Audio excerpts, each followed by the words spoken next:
Hello बच्चों, 8th grade अभ्यास पुस्तिका कक्षा 6 विज्ञान अध्याय 1 विज्ञान का अनूठा संसार पर चर्चा करेंगे। प्रश्न क्रमांक 1, सही विकल्प चुनकर लिखिए। निम्नलिखित में से कौन सा कार्य विज्ञान की खोजों का हिस्सा नहीं है? प्रयोग करना, नए प्रश्न उत्पन्न करना, अवलोकन करना और सिर्फ सिद्धांत याद करना। तो देखिए, विज्ञान में हम प्रयोग भी करते हैं, नए नए प्रश्न भी पूछते हैं और अवलोकन भी करते हैं। तो ये सब तो विज्ञान की खोज का ही हिस्सा है। सिर्फ सिद्धांत पर याद करना ये विज्ञान की खोज का हिस्सा नहीं है। प्रश्न क्रमांक 2, वैज्ञानिक प्रश्न पूछने के बाद सबसे अगला कदम क्या होता है? तो देखिए, अगर हमने प्रश्न पूछा है तो उसका अगला कदम होगा अनुमान लगाना। हम अनुमान लगाएंगे कि क्या समस्या है और उसका क्या समाधान हो सकता है। प्रश्न क्रमांक 3, विज्ञान में प्रयोग का उद्देश्य क्या होता है? तो केवल सिद्धांत पढ़ना नहीं, प्रयोग करना हम क्यों करते हैं? ताकि हम अनुमान का सत्यापन कर सकें। प्रश्न क्रमांक 4, विज्ञान के अंतर्गत किस प्रकार की प्रक्रिया शामिल होती है? तो अवलोकन, अनुमान और परीक्षण, ये सब विज्ञान के अंतर्गत प्रक्रिया शामिल होती है। प्रश्न क्रमांक 5, विज्ञान क्या है? तो विज्ञान सोचने, समझने और कार्य करने का एक माध्यम होता है। प्रश्न क्रमांक 6, विद्यालय जाते समय हरदीप के साइकिल की पहिए की हवा निकल गई, इसका वैज्ञानिक कारण क्या हो सकता है? तो देखिए, टायर में अगर कोई नुकीली वस्तु चुभ जाएगी तो हवा निकल जाएगी, तो इसका आंसर होगा बी। प्रश्न क्रमांक 7, विज्ञान को समझने और सीखने के लिए व्यक्ति में कौन कौन से गुण होना आवश्यक है? तो देखिए, अगर हमें जिज्ञासु प्रवृत्ति होगी, हम प्रश्न पूछेंगे तो ही हम विज्ञान को समझ सकते हैं, तो इसका आंसर सी होगा। प्रश्न क्रमांक 8, विज्ञान में किसी वस्तु, घटना या कोई खोज के निर्णयों पर पहुंचना कब आनंददायक होता है? तो जब कोई कार्य समूह में किया जाता है तो उसमें हमें आनंद की भी प्राप्ति होती है और हम किसी नतीजे पे भी पहुंच जाते हैं, तो इसका आंसर ए होगा। प्रश्न क्रमांक 2, दिए गए शब्दों में से चुनकर रिक्त स्थानों की पूर्ति कीजिए। हमें यहाँ शब्द दिए गए हैं भोजन, वैज्ञानिक विधि, पहेली, विज्ञान और कैटरपिलर। इसका पहला प्रश्न है, विज्ञान एक व्यापक और अंतहीन? तो इसका आंसर होगा पहेली जैसा है, क्योंकि ये कभी भी खत्म नहीं होती ये वाली पहेली। प्रश्न क्रमांक 2, एक डैश सुंदर तितली में परिवर्तित होती है। तो जो कैटरपिलर होती है ना, वो सुंदर सी तितली में बदल जाती है। प्रश्न क्रमांक 3, हमारे शरीर की वृद्धि के लिए क्या आवश्यक होता है? तो भोजन हमारे शरीर की वृद्धि के लिए अत्यधिक आवश्यक होता है। प्रश्न क्रमांक 4, हमारे प्रश्नों के उत्तर देने में सहायक है। तो विज्ञान जो है वो हमारे प्रश्नों के उत्तर देने में सहायक है। प्रश्न क्रमांक 5, नई वस्तुओं की खोज करने के लिए वैज्ञानिक विधि का प्रयोग किया जाता है। अब हम प्रश्न क्रमांक 3 देखेंगे, पृथ्वी पर किसी सजीव के जीवन के अस्तित्व के लिए क्या क्या आवश्यकताएं हैं? भोजन, हवा, जल, ये तो हमारे लिए सबसे ज्यादा आवश्यक है। इसके अलावा सही तापमान, रहने के लिए घर, ये सब भी हमारे लिए आवश्यक होते हैं। प्रश्न क्रमांक 4, जिज्ञासा शब्द का इस पुस्तक के शीर्षक में क्या महत्व है? तो देखिए, जिज्ञासा जो शब्द है इसका अर्थ होता है कुछ नया जानना, समझना और प्रश्न पूछना, और जिज्ञासा ही विज्ञान का आधार होती है। प्रश्न क्रमांक 5, विज्ञान के क्षेत्र में किस प्रकार की जिज्ञासा बच्चों में होनी चाहिए? तो बच्चों में नए नए प्रश्न पूछने की जिज्ञासा होनी चाहिए, जैसे कि ये क्यों हो रहा है, कैसे हुआ, ये इसके पहले कब हुआ था, ऐसे सवाल पूछने की जिज्ञासा होनी चाहिए। प्रश्न क्रमांक 6, दैनिक जीवन में आप विज्ञान का प्रयोग कहाँ कहाँ करते हैं? तो देखिए, हम दैनिक जीवन में हर ही चीज में विज्ञान का उपयोग करते हैं। जैसे कि हम खाना पकाते हैं तो उसमें भी विज्ञान का उपयोग होता है। कल बारिश होगी या ना होगी, ये मौसम की भविष्यवाणी में भी विज्ञान का उपयोग होता है। जैसे कि हम इलाज करवाने जाते हैं, वहां पर भी डॉक्टर विज्ञान के प्रयोग से ही हमारा इलाज करता है। हम खेती करते हैं, उसमें पौधा कितने दिन में उगेगा, फसल कब पकेगी, उसमें भी विज्ञान का उपयोग होता है। ऐसे हमारे जीवन में हर एक काम में विज्ञान का उपयोग होता है। प्रश्न क्रमांक 7, क्या आपने कभी सोचा है कि बारिश क्यों और कैसे होती है? अपना उत्तर स्वयं वैज्ञानिक खोज के आधार पर दीजिए।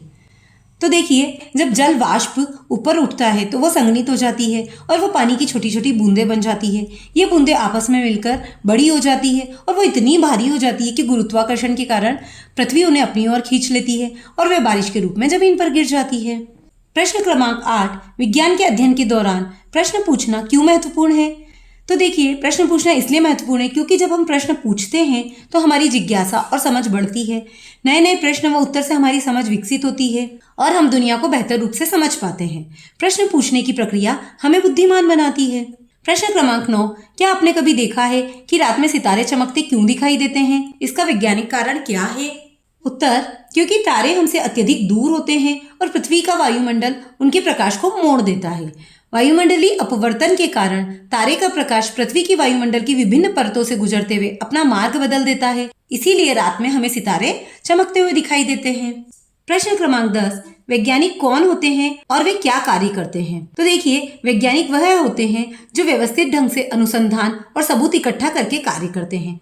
वे भौतिकी, रसायन विज्ञान, जीव विज्ञान और गणित जैसे विभिन्न क्षेत्रों में काम करते हैं। प्रश्न क्रमांक 11, विज्ञान के अध्ययन में सामूहिक कार्य या टीम वर्क का क्या महत्व है।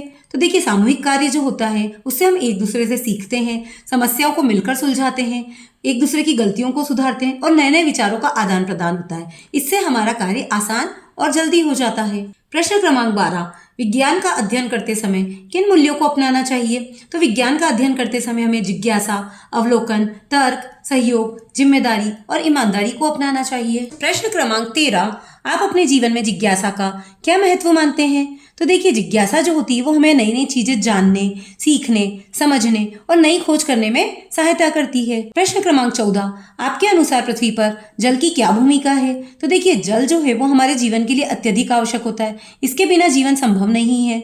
जल दैनिक गतिविधियां, कृषि, उद्योग और विद्युत उत्पादन पृथ्वी को रहने योग्य बनाने में सहायक होता है। पृथ्वी का लगभग 71% भाग जल से ढका हुआ है। प्रश्न क्रमांक 15, दीपा साइकिल की मरम्मत करने वाले व्यक्ति के पास पहुंची क्योंकि उसकी साइकिल की पूरी हवा निकल गई थी। वह यह उत्तर ढूंढने का प्रयास कर रही है कि हवा निकलने का क्या कारण हो सकता है। उसकी इस समस्या को हल करने के लिए वैज्ञानिक विधि अनुसार क्या क्या चरण हो सकते हैं। तो देखिए, हम चरण यहाँ पर लिख रहे हैं। पहला है, टायर से हवा क्यों निकली उसका कारण वह ढूंढेगी। टायर में कोई कील या कांटा चुभा है क्या, ये देखेगी। एक टब में पानी लेकर टायर की जांच करेंगी कि क्या कहीं से हवा निकल रही है क्या। यदि हाँ, तो टायर का पंचर बनवाएंगे। यही एक वैज्ञानिक तरीका है।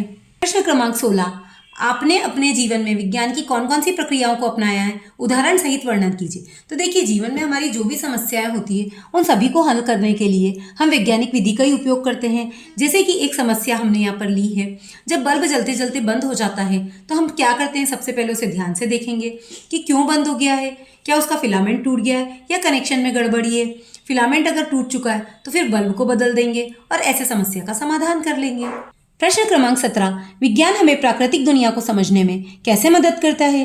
तो विज्ञान की सहायता से हमें हमारे आसपास होने वाली प्राकृतिक घटनाएं जैसे दिन रात का होना, मौसम का परिवर्तन आदि के बारे में जानकारी मिलती है। विज्ञान हमें सोचने, प्रश्न करने, समझने में भी मदद करता है। प्रश्न क्रमांक 18, विज्ञान को कभी न खत्म होने वाली पहेली क्यों कहा जाता है। तो देखिए, विज्ञान को कभी न खत्म होने वाली पहेली इसलिए कहा जाता है क्योंकि हमारे द्वारा की गई प्रत्येक नई खोज इस पहेली का एक और टुकड़ा जोड़ देती है और जिससे ज्ञान का विस्तार निरंतर बढ़ता रहता है और यह एक कभी न खत्म होने वाली पहेली जैसा ही होता है। प्रश्न क्रमांक 19, विज्ञान का अध्ययन ब्रह्मांड की बड़ी समस्याओं और रहस्यों को सुलझाने में कैसे मदद कर सकता है। तो विज्ञान का अध्ययन हमारी जिज्ञासा बढ़ाता है। अवलोकन, तर्क और प्रयोग के माध्यम से हम समस्या का समाधान ढूंढ पाते हैं और विज्ञान हमें नई खोज करने के लिए कौशल और ज्ञान प्रदान करता है। प्रश्न क्रमांक 20, हम क्यों कह सकते हैं कि विज्ञान हमारे चारों ओर हर जगह है। क्योंकि हमारे दैनिक जीवन में हर चीज जैसे कि खाना पकाना, सांस लेना, यात्रा करना या मौसम में परिवर्तन, पौधों का बढ़ना, फूल का खिलना या हमारा इलाज होना या और भी जो भी हम देखते हैं, सभी कुछ वैज्ञानिक प्रक्रियाओं का ही एक हिस्सा है।